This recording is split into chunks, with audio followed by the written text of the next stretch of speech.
You're listening to the official podcast of Bloodstock Open Air Festival.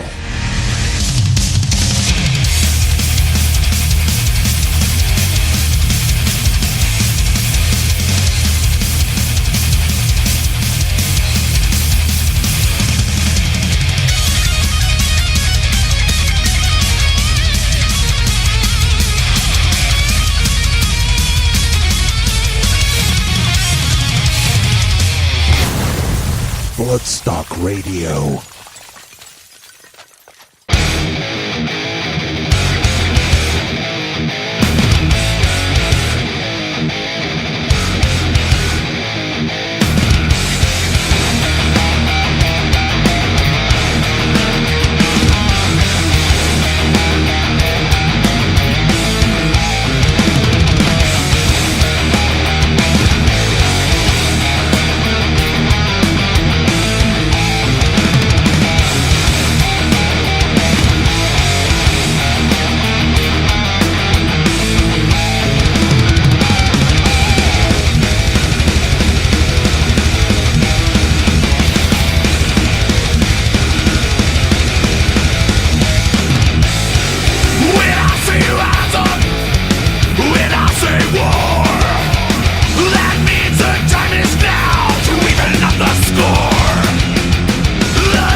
Yes, indeed. This is Squatter on Bloodstock Radio, the official podcast of the Bloodstock Open Air Festival.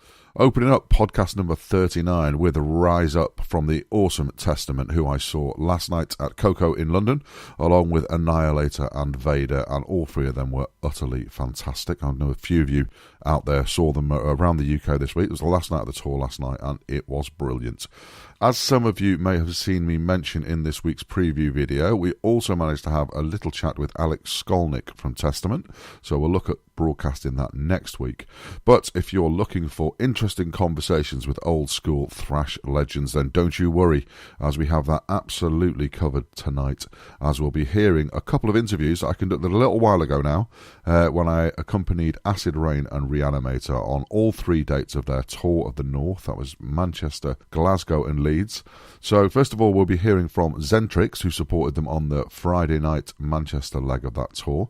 And then we'll have some music from Acid Rain, and then a really, really great chat with Kev from Reanimator and H from Acid Rain, talking about the past, present and future of their bands, and all the stuff back in the day and how their paths have been intertwined throughout. So let's get on with all that. This is Bloodstock Radio, and first up, it's our chat with Zentrix. Band Chat.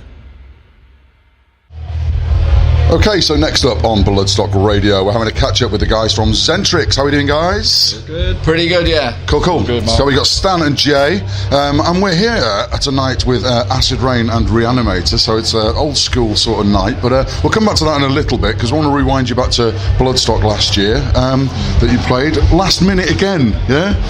Certainly for you, Jay, 2 years in a row, roped in last minute, and a bit of a baptism of fire as you'd announced that you were in the band, and then... Yeah, there you are. It was pretty much just that way, really. It was we weren't planning on doing anything quite yet, but we got the call, and it was like, well, it's a heavy metal band, really, isn't it? So you can't say no to a challenge. Yes. So challenge. That was pretty much our conversation on the phone on it, Stan. Shall we? Basically, it was one of those. We originally actually turned it down, believe it or not. Right. We said no. Not ready. Well, yeah. It just seemed like our first gig with Jay, which shouldn't have been that, but as it happened, it turned out to be the right move to do. Yeah. So I'm glad we went that route, really. But it felt like, no, we should do something smaller like this, because originally we wanted our first gig to be this with Jay, because I actually spoke to Howard and said, when we get Jay in the band, can we open for you? It was like, you know, a little sort of sneaky sort of introduce him to everyone, give us our first go at playing live, and he was like, yeah, and that's why we're playing tonight, because he said probably the right way to do it as well, I think, because you want to sort of take your time with these things, don't you?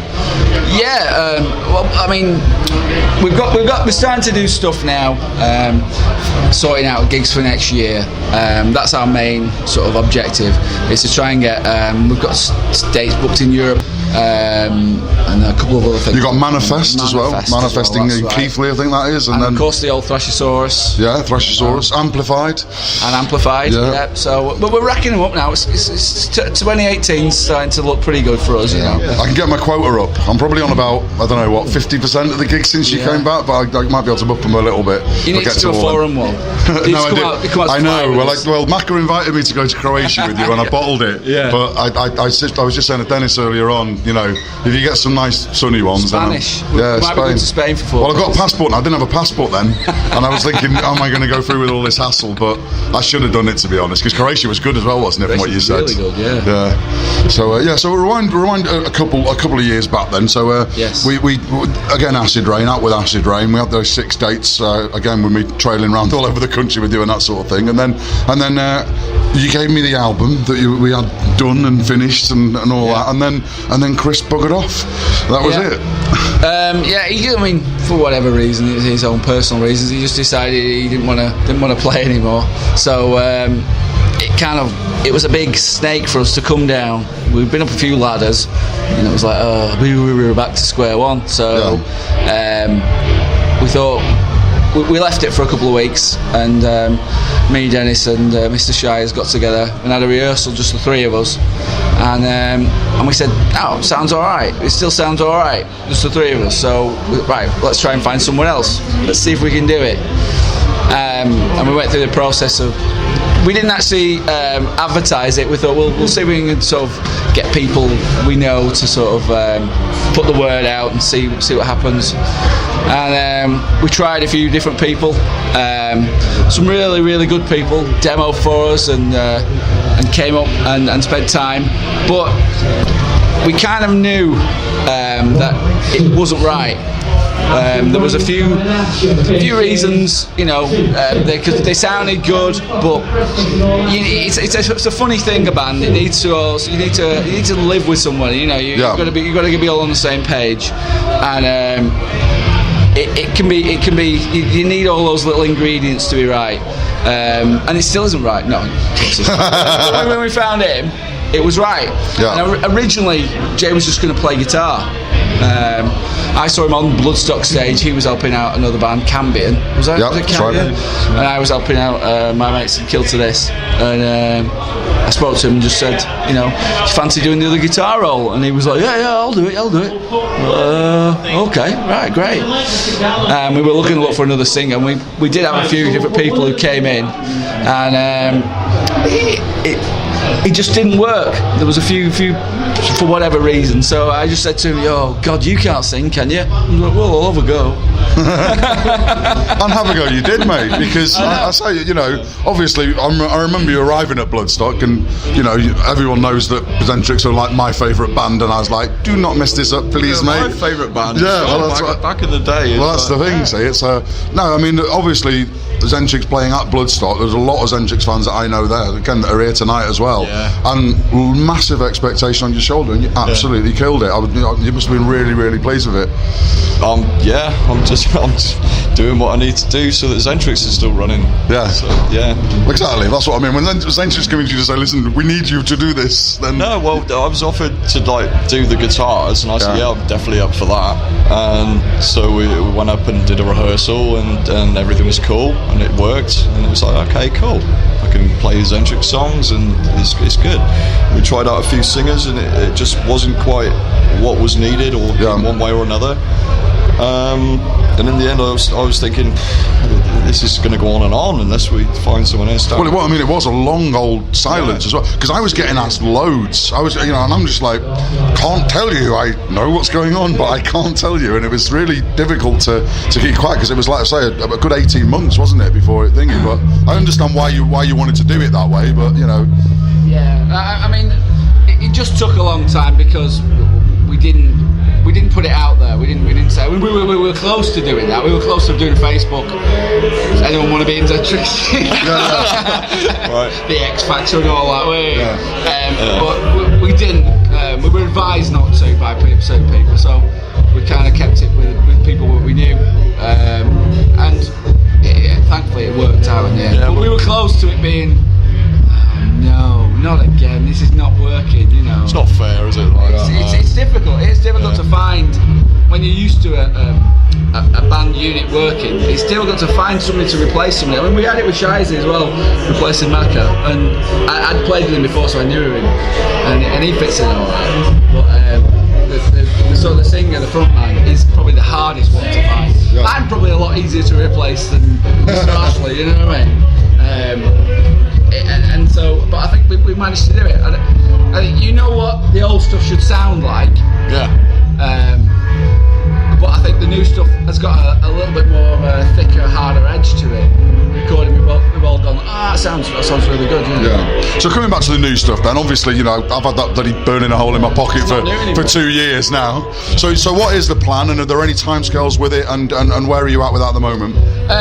Where we're at, we're about probably halfway through, I'd say, recording the vocals. We're doing it in sporadic spurts, in between live events, and we're hoping to have something early next year, I'd say, because it's very close. And I spoke to Mr. Sneap, who's going to mix it again for us, and he was like, when are you going to send me this stuff? So hopefully he's finished with Judas Priest now, so yeah. Yeah, that's what I mean. When you're working with Andy Sneap, you have got to sort of pick your windows, haven't you, in that lot, and it's not always going to be easy to just get in with. No. I mean, Andy does it as a favour for us because we've known him for a long time and he's a good lad. So we just kind of will have to fall in with him, really. You know? Yeah, that's how it works. Cool, excellent. Well, we'll look forward to hearing the new stuff at some point. Yeah. And and hopefully you'll send it over to us on Bloodstock Radio so I can finally play it on a show and actually get it out there. So Will do, cool, definitely. excellent. Well, cheers for chatting to us, guys. And let's go and catch some Acid Rain. Yep.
The big interview.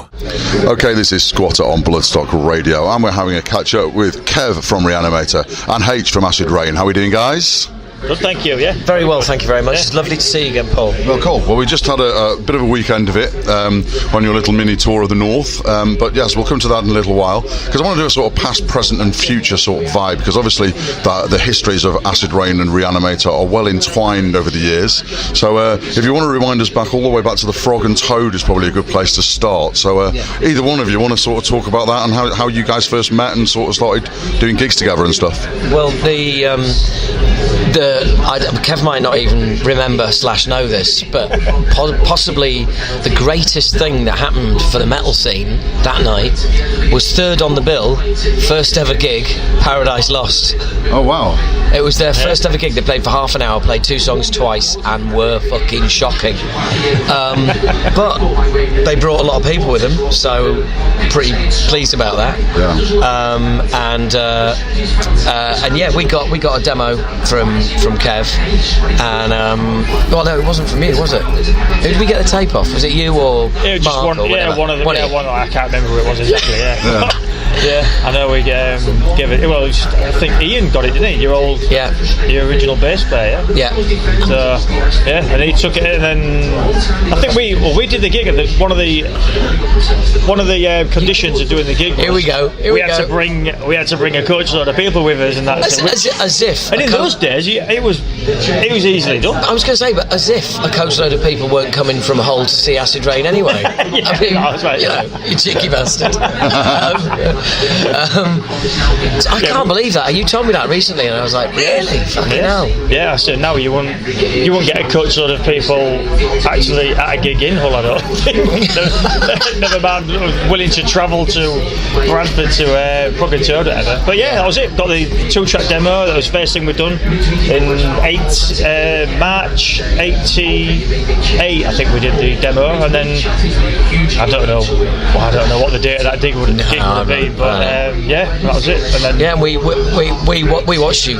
Well, you turned up and you were really friendly straight away, and we all got on really well, which was, you know, a precursor of what was to come for the next few years. And then we all watched you, and I don't remember much about, but I do remember going like, yeah, they were good, and Ian was like, we've got to get this tape, you know, let's give it to Music for Nations. I was like, right, okay. So we gave it to Music for Nations, and then they rang me up, and they said, have you got a number for Reanimator? And I was like, why is that? And they said, we're going to sign him. And I said, 20%. Driven a harder bargain in that age. Yeah, well, no. It was for us. It was a massive deal to just to gig with you, lad. Because I mean, you obviously just been signed and you're getting a bit of. We had a profile, profile going, and you was in like the big press of Kerrang and all stuff. That was taking notice as well, wasn't he? So for us, it was a massive deal to do it. Yeah. We just thought, we can't not do this gig like at any cost. You know, we've got to do whatever we've got to do to get on it. And sure enough, like it was, it couldn't have worked out better.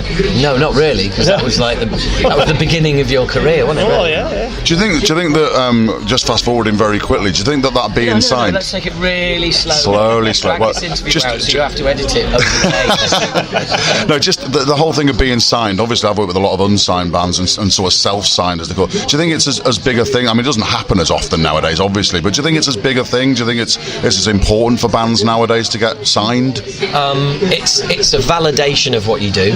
I think it's like, because anyone can put something out. I was asked in an interview recently and said, like, you know, back in the day, labels signed people, and now, you know, anybody can put stuff out, you know, which is best? And I was like, well, you know, probably somewhere halfway in between, because the thing about the internet is, and it's, you know, it's a fucking amazing invention, it's transformed all our lives. The thing about the internet is everybody has a voice on the internet, and that's the amazing thing about it. It's given a voice to everybody. Unfortunately, when everybody has a voice, you realise that not everyone should have a voice. You know, from everything from trolls to Donald Trump on Twitter. So I still think it's a validation of what you do. Do you know what I mean? That a label will come along and put money behind you and progress your career. Does it matter? You know, is it essential? Does it matter? I don't know. You know, I mean, are there any self-signed, as you like, if you like? Are there any bands, independent bands out there doing really well? I think even when an independent band might be doing really well, a label will come along and go, right, we'll take over now. Yeah. Even in today's music business, you know, look at your festivals, look at your lineups, look at, like, you know, it's not a bunch of guys out of a bedroom, is it? No. You know, there's always a label involved. There's no way we could have done half, even a fraction of what we did without the backing of, like, Music for Nations or, you know, other people on different labels, whatever. Because when we was touring, we was in like luxury buses, weren't we, and hotels, and we had catering crews and you know, guitar techs, and you didn't lift a finger, you know, and we couldn't, you know, you can't afford to do that if you just. Yeah, but I'm not sure. Do labels still do that for bands, you know, up and coming bands that were at the level you guys were at back then? Now, do they still do that sort of?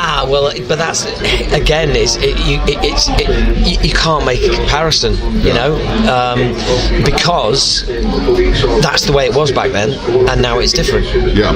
So no way would a label come along and invest the kind of money that they did in us. And the weird thing is, if you think like what a label invested in us back in the late 80s up to 1990, a label wouldn't invest that money now. Yeah. So if you just think about how much that was back then as to what it is now, well, you know, it's. I mean, recording costs. Yeah, but exactly. It cost tens of thousands to record what people can do in their bedroom now. Yeah. You know, and that's took a massive chunk off it. I know it's you know, a lot of people still, like we do, we still prefer to go into a studio and record things, mic things up and do it probably rather than, you know, samples and stuff like that. But you say people can still make a good album or whatever just in their own bedroom. I mean, I remember, I think our budget for Obnoxious was like 35 grand. Yeah. I mean, you know what I mean? We could record about 6 albums for that now. Yeah. Because purely like the time it takes. But it's different. I mean, I don't know.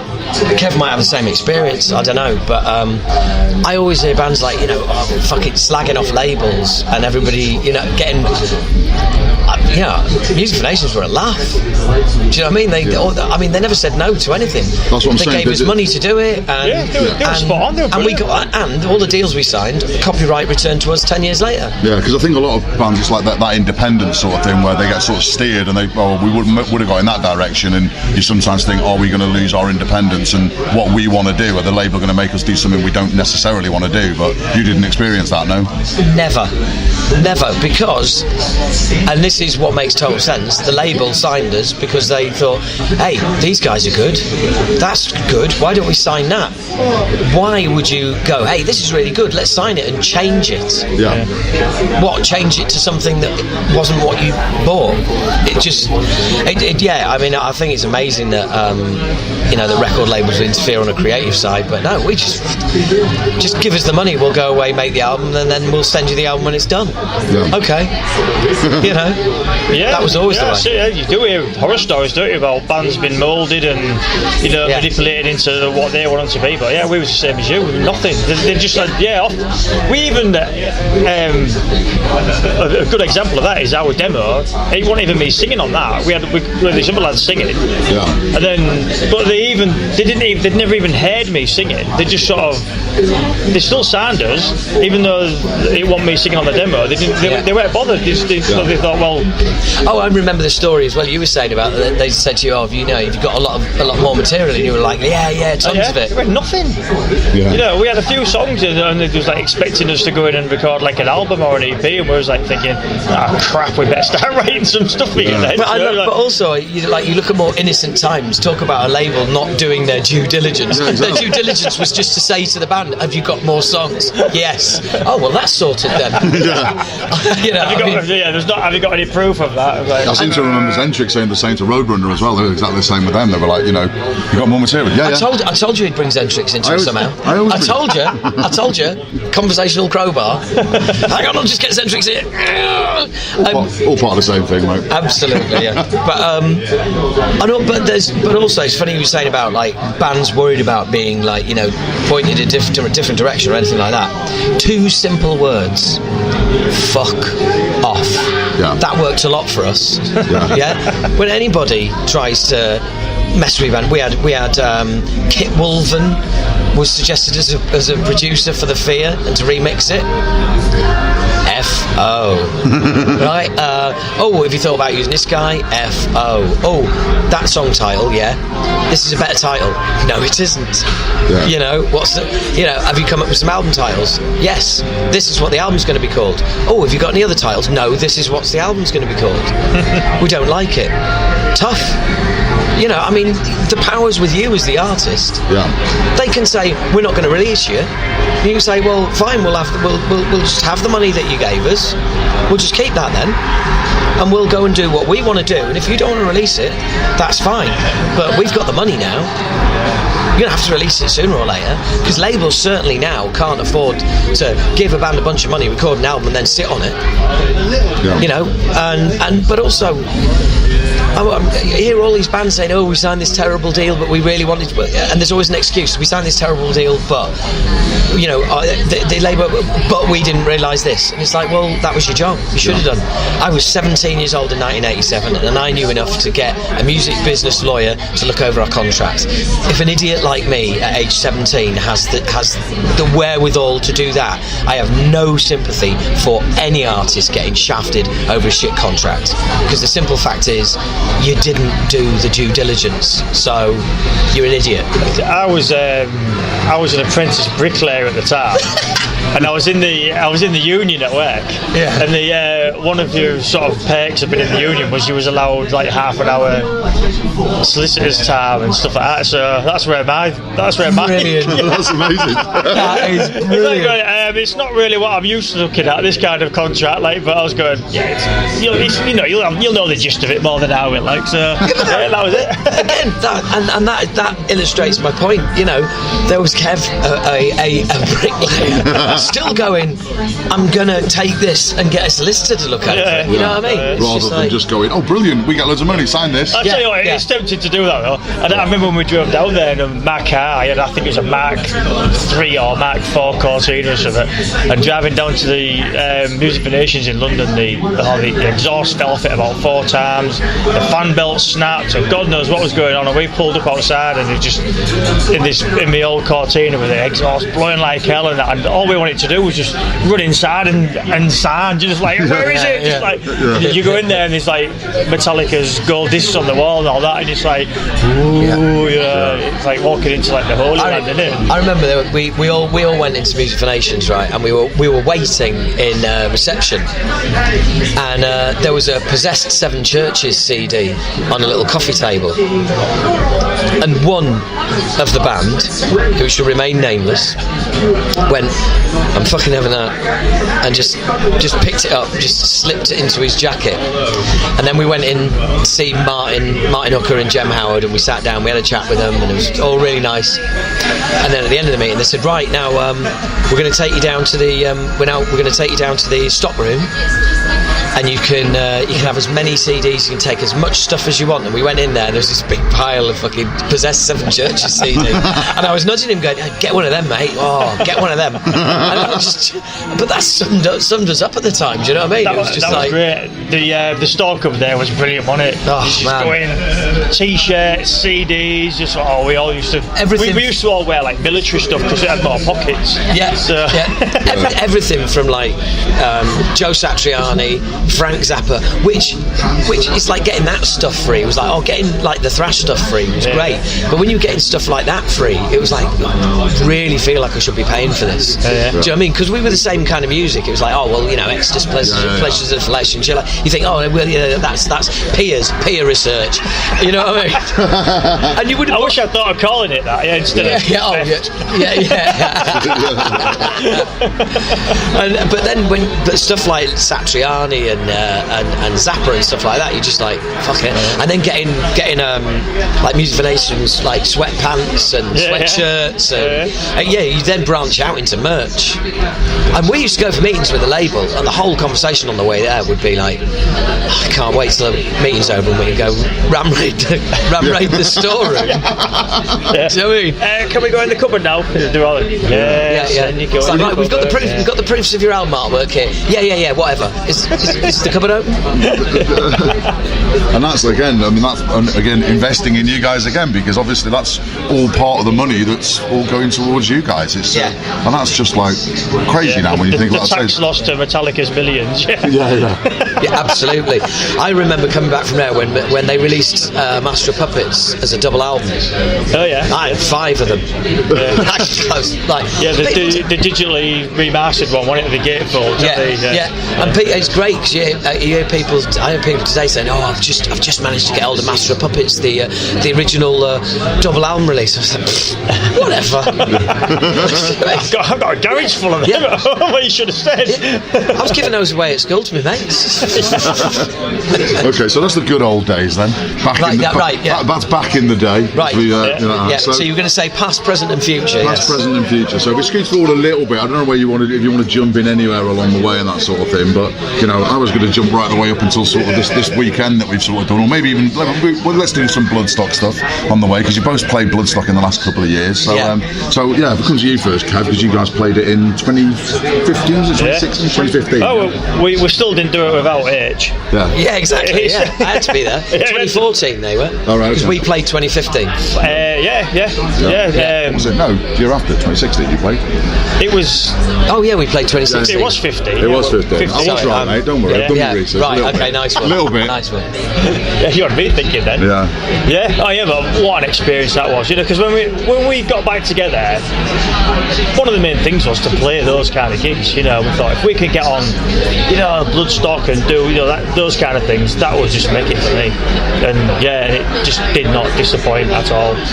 But I mean, we had the thing of like Mike leaving the band about 3 weeks before was due to play, and we was like, I was like, there's no way that I am not playing that. So we've got to play it whatever. I thought even if I have to pull out some of my shit solos, I'm gonna play it so as a 3-piece and that. But because we'd gigged with 13, who our new guitarist Dan, who his band, we'd gigged with them in Hull, and I was so impressed with them. I'm like a big fan of theirs, really.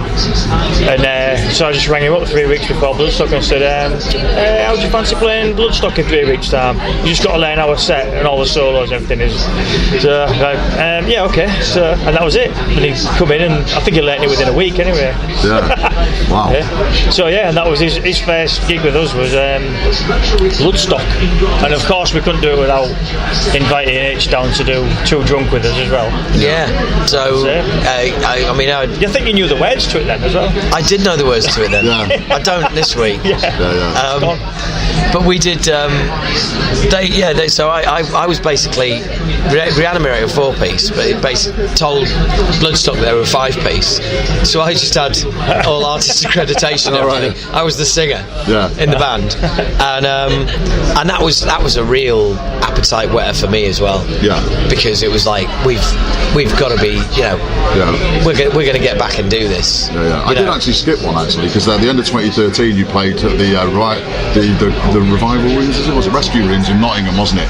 And you guys played that the Lawnmower Death. And H was on stage with that. Well, that was a year previously. Lawnmower Death's previous Christmas show was when Kev said, do you want to do some gigs in 2015 when Obnoxious will be 25 years old? And I went, okay. And that was the beginning and end of Kev's involvement in the reformation and then the reboot.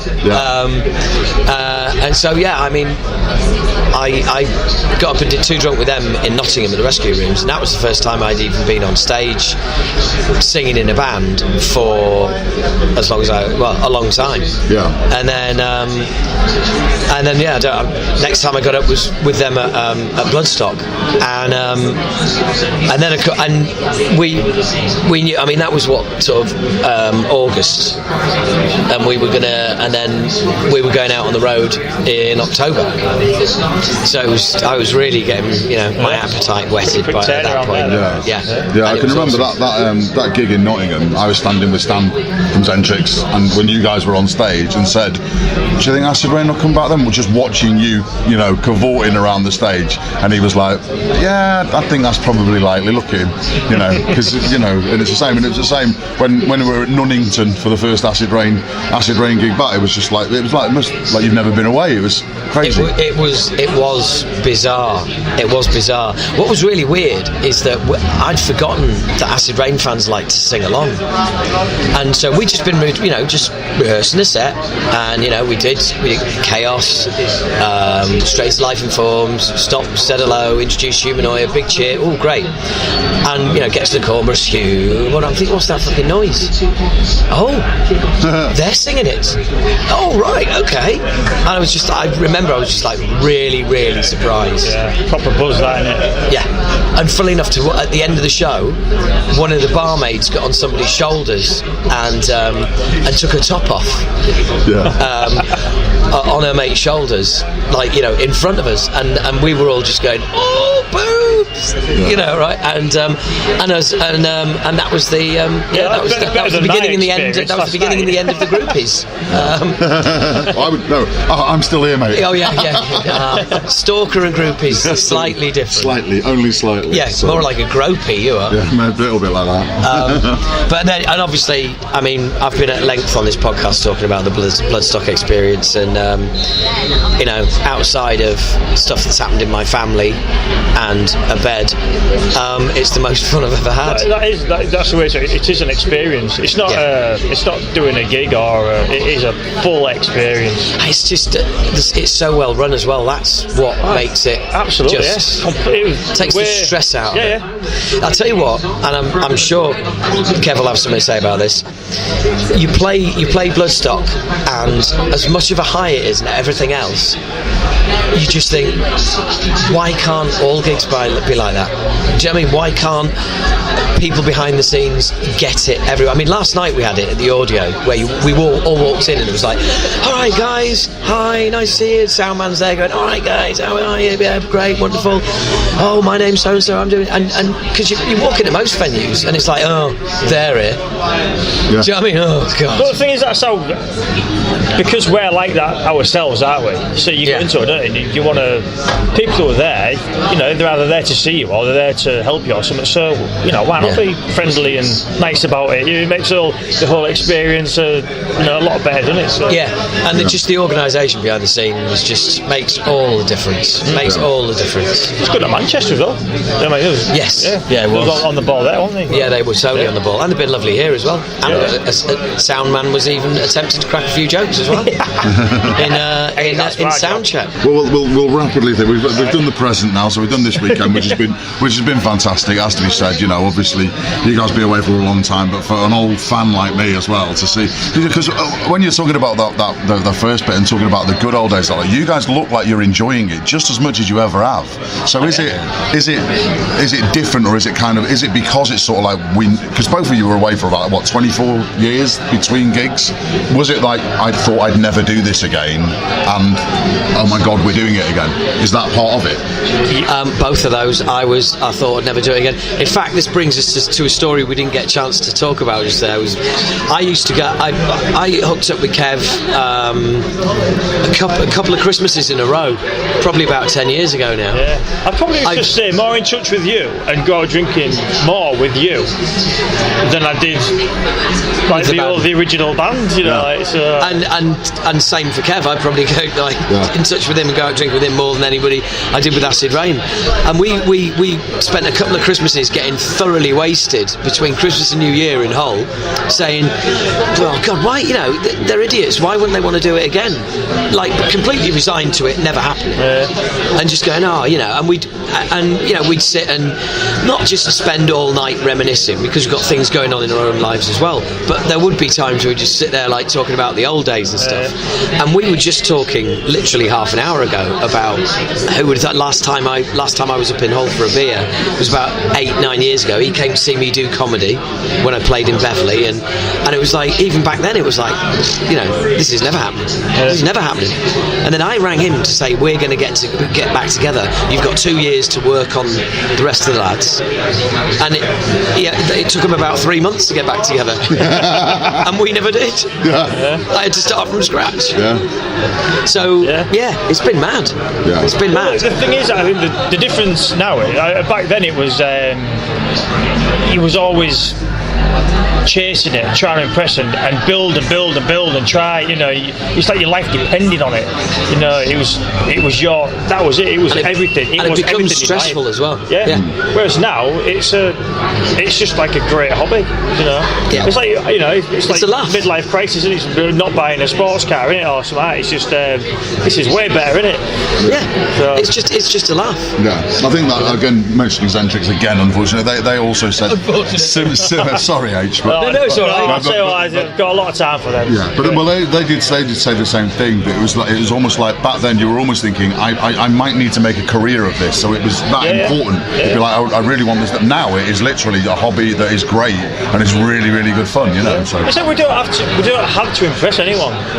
You don't, dear. There's no one. You don't think, if they, I hope people like it. I hope they like it. I hope he likes it. It's like, well, I was talking to Mark, the promoter, last night, and he was saying about I can't say exactly what, but just band billings, and he said it's the bane of his life. Like, bands going, oh no, we want to be here, and sometimes it's not even the band, it's the management saying, no, they've got to be above so and so, and blah blah blah blah.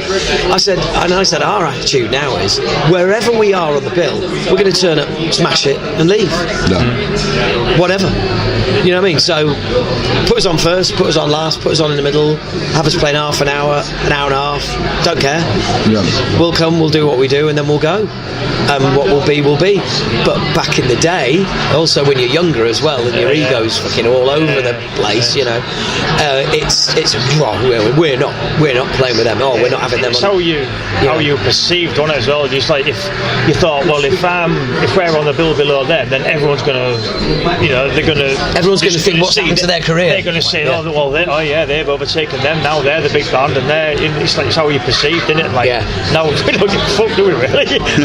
Absolutely. Just glad to still be doing it. Absolutely. And you still in one bloody piece at the end of each gig with all your shimmying around. He's got another one to go tonight. No, I'd rather do a support. I'd rather support people. Short set. We always said that. More fun. We always said that supporting is way better. Especially when we was when we were touring with like Nuclear Assault or Exodus or those, Dark Age or them. Because you're going out doing your stuff. You're playing to a full house, and then you get to watch bands that you love while getting wasted as well for free. And have the other person come up to you and stroke your ego for a bit and ask for an autograph or whatever. Do you know what I mean? It's just like you get to mingle and mix. Whereas if you're headline and you get off, you laugh. Everyone's gone, haven't they? Yeah, exactly. You get off, towel off, come out of the dressing room. Fucking caretakers walking across. You're not still here. Do you want an autograph? No way to get out. I'm going to leave that dressing room in 10 minutes. Cool. Okay then, let's do the future then. So 2018 looks like it's going to be a good year for both of you guys. Both got new music coming out, I believe. So who wants to go first on that one then?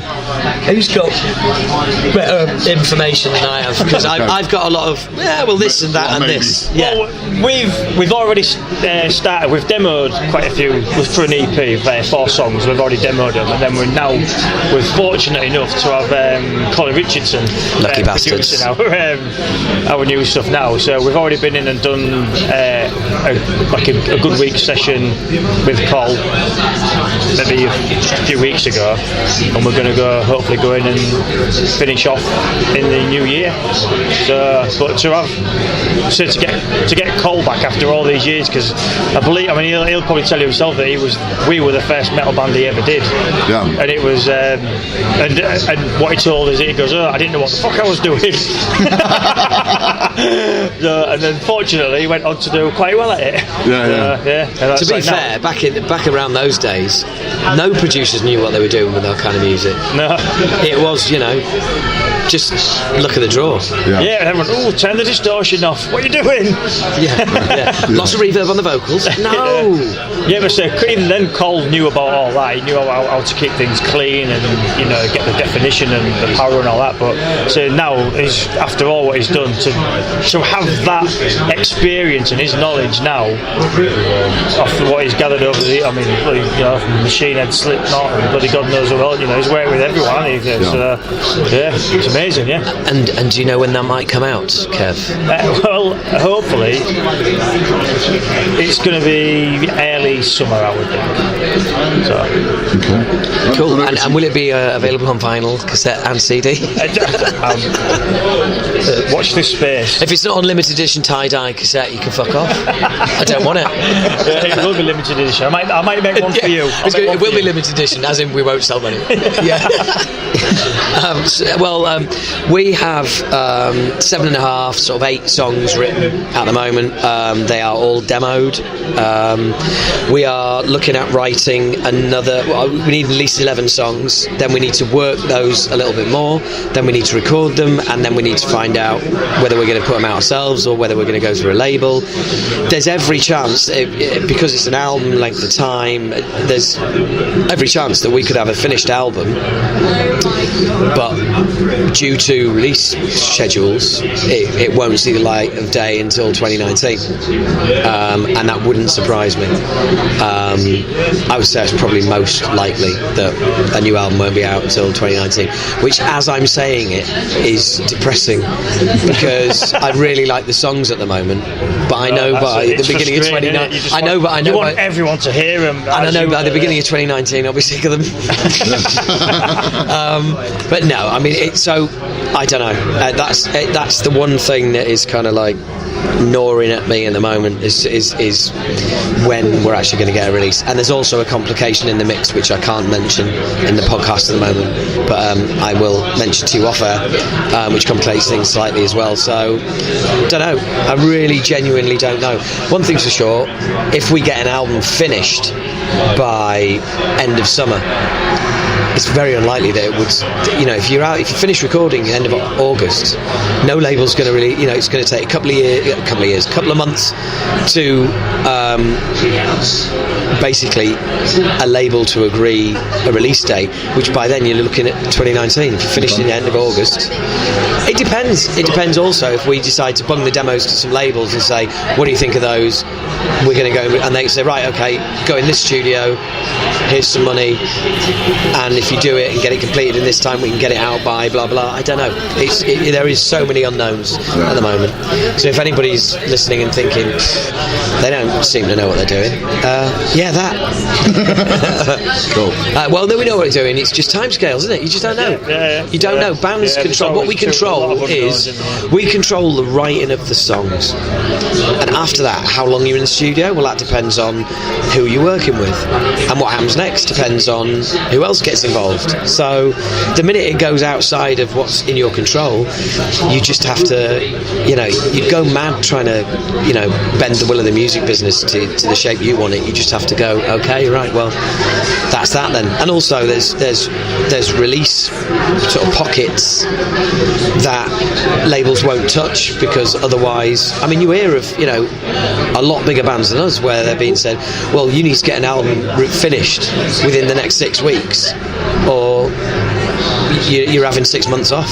Yeah. Because you'll miss all these slots, you'll miss those slots, and it's literally, bands way bigger than us being told, you best crack on, or you've got 6 weeks to write an album. Yeah. Cool. So there you go. Okay, cool. Well, all right, mate. Yeah, that sounds good. Well, we look forward to hearing both of those at whatever point they come out. And cheers for the catch up, past, present, and future. And let's go and finish off this weekend with a bit of a bang, shall we? Let's. And I'd just like to say to all the listeners, keep supporting the podcast. Squatter's doing a great job. He supports the scene. He covers the whole of the country. He goes to see bands I've never heard of in venues I didn't know exist, and does a tremendous job for the circuit. And for somebody to do all of that and wear an Everton shirt is an utter disgrace. So if you see him in his Everton shirt, make sure he gets thrown out of the venue and taken off the guest list. Thank you. Cheers for that, H. No worries, mate. The Leeds fan. Hey, laugh it up. We're playing you next season. Maybe, yeah. Right. Cheers for that, guys. Okay. You're welcome, thank you. Cheers. Hey, this is Paul Mazurkowitz, the drummer from Cannibal Corpse, and you are listening to Bloodstock Radio. Okay, so that's us just about done. I just wanted to give a quick update on the Bloodstock Easter Egg Hunt competition that we mentioned on last week's podcast. The 3 winners were announced this morning, and they are Jade Clothier, Robert Graham, and Jack Wildman, who each win a pair of weekend passes to Bloodstock 2018. Congratulations to them, and we'll see you there. Also, a very quick update on that Zentrix interview. I saw them again on Saturday night in Manchester at the fantastic Buckfest charity all-dayer, and was informed that things are still progressing well with the album, but there is still no solid release date as yet.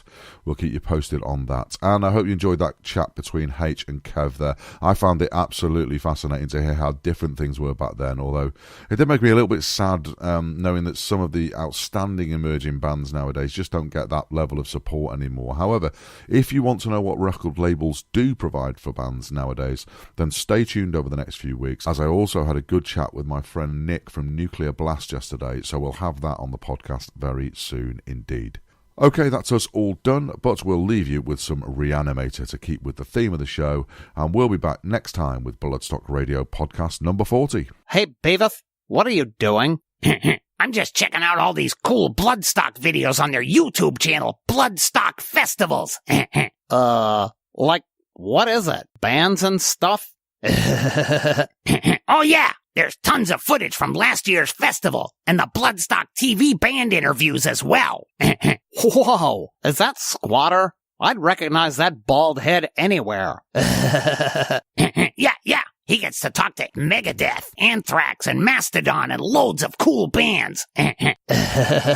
Footprints in the custard. They sound cool. Yeah, an evil scarecrow, too. Look, Crabulon. Beavis, those are the YMCA moves, dumbass. Oh, yeah.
By the fans, for the fans. Bloodstock Radio.